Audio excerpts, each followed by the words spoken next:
Šta radiš?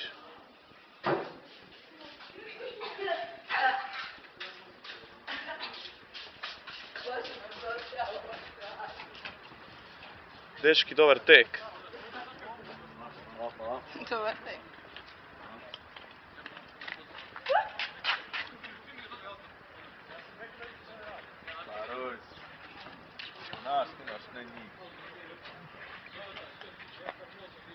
Šta jedeš?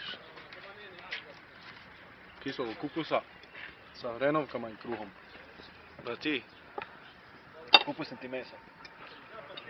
Ti Ivo. Hrenovke, kupus.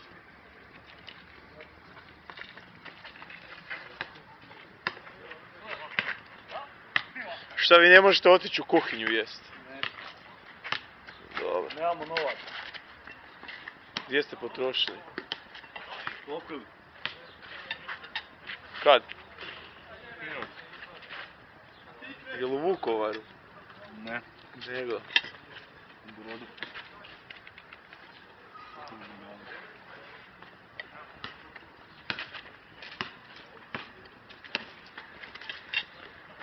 Dok vi jedete, neko se zajebao okolo.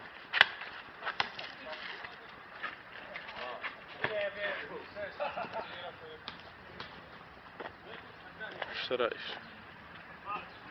To je dosadno, priznam. Snijem reportažu o domu.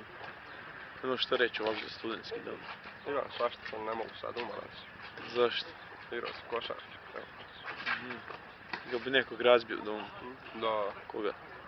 većinu ljudi. Tebe prvo. Dobro, znao sam da mene. To će ti sve biti. Biće. Da.